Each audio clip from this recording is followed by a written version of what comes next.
This is Scot Conway, Ph.D, J.D, martial arts master with mothersraisingsons.com. Now, in this part, you're going to see another example of how a martial arts insight really helps deconstruct this bizarre idea that some of these boys get, honestly, from a whole bunch of men and sometimes women that don't have any idea what healthy masculinity is. And by the way, it isn't even necessary that the woman has an unhealthy view. But if all the boy knows is, well, I see what femininity is, and especially even if his mother is a fantastic example, says, but I'm not sure what masculinity is. And he looks at mom, says, okay, mom's a great example of a woman, so if I do the opposite of mom, then that must be masculine, because that's feminine. This must be masculine. The opposite must be masculine. That is not what it is. Let's take a listen to the next clip. Within their peer group culture, each of them is posturing based on how the other boys are posturing, and what they end up missing is what they each really want, which is just that closeness. Now on this part, do men want closeness? Yes, men want closeness. Male closeness is different than female closeness, and a lot of men want closeness with other women, not just with other men. So it is different. The bizarre thing is they kind of get this idea that they have to be alone, as evidenced in this next clip. In good times, guys are like really close to each other, but when things get a little bit worse, you're on your own. Now, first off, that's not true. That's a factor of having people who are withdrawing, they're hiding from problems.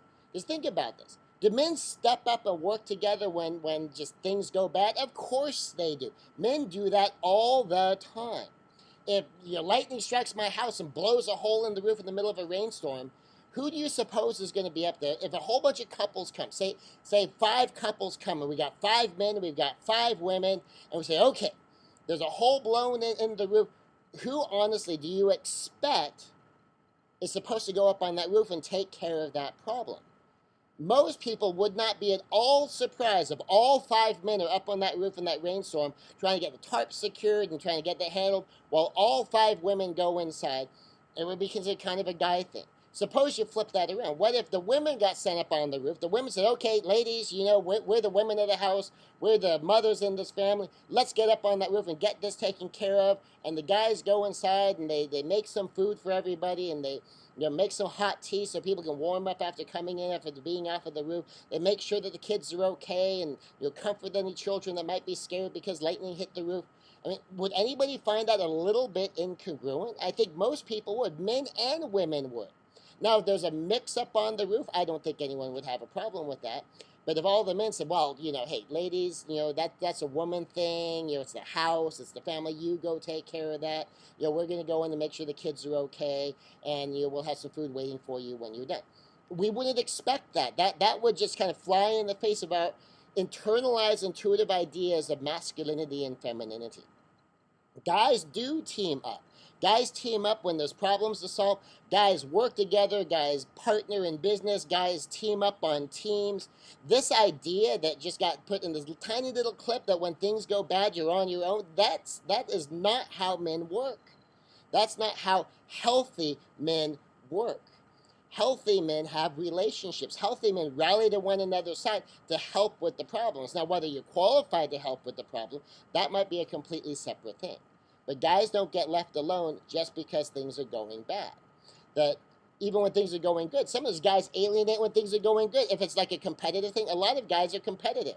And if you're doing a lot better than me, in some cases, an unhealthy man, they'll pull back from you because they're like, I don't want to look bad next to you. So this rallying together or the separating, that has nothing to do with whether things are going good or going bad. It has more to do with how does it make me feel when I'm around you. And that's a human thing. Men do that, women do that.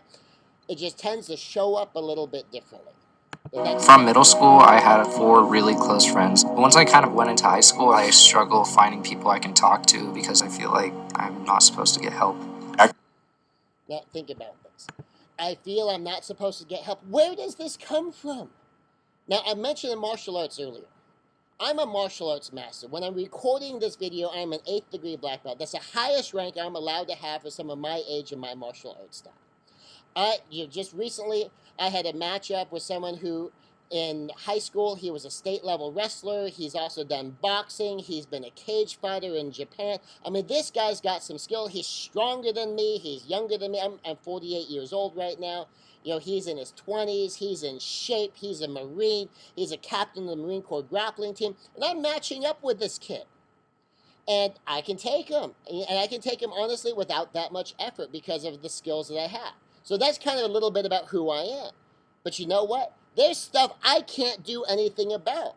Suppose, you know, this kid makes a couple of phone calls. He gets a Marine Corps recon team to come after me. Does it matter how good I am? No, it doesn't. I'm not going to take these guys. Any warrior knows there are fights that you can fight alone, and there are times you've got to have a team. You've got to have someone watching your back. There's times you need a commando unit. 4 to 8 people, maybe a dozen people all working together.